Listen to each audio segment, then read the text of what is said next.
When we first started working with our clients on this project, we were excited to find out that it was on raw, untouched land.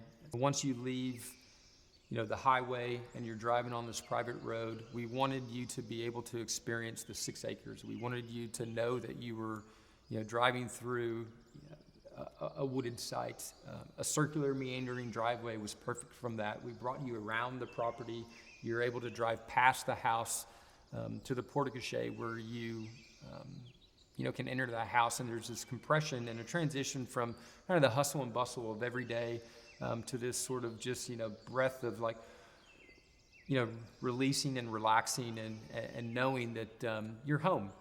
You're home to relax, and it's a getaway. Nested in, with the woods, there's that balance between, dichotomy between, nature, the built environment, and how do they coexist, and where does one stop, where does the other pick up. It's really important too that from every aspect of the house, we wanted you to sense that strong connection to the landscape, to the outdoors, to the wilderness. So the C-shape really reinforced that concept as well, that from every single room in the house, every space in the house, you're connected to nature, you're connected to the man-made intervention, the landscape that we developed, and then you can also see the raw backdrop of the wilderness.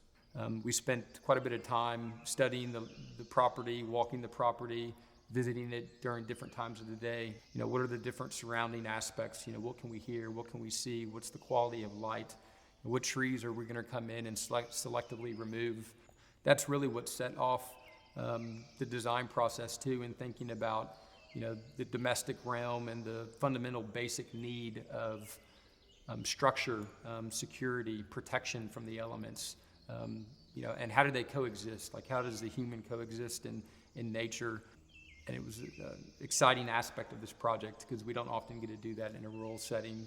After studying the site and coming to the conclusion that the C-shaped configuration of the house was going to really work the best in defining the wilderness, the built environment, and acting as a transition between a backdrop of wilderness to have this interior courtyard with outdoor patios and the pool.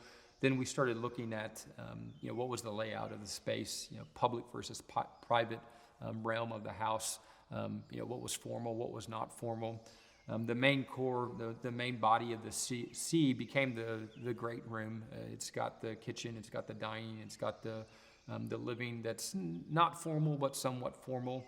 The house is very grand, so there had to be a balance between an intimacy of the space, but then also making sure that there was still a connection to the indoor and the outdoor, and also just studying human scale and how you feel in the space. What do you feel when you enter into the house? There's a compression that happens that then when you open up and you look to the outdoors, it's nothing but glass, floor to ceiling, wall to wall glass, and you really see the intervention that we did with the pool with the interior courtyard. But then beyond that is the woods, the untouched wilderness.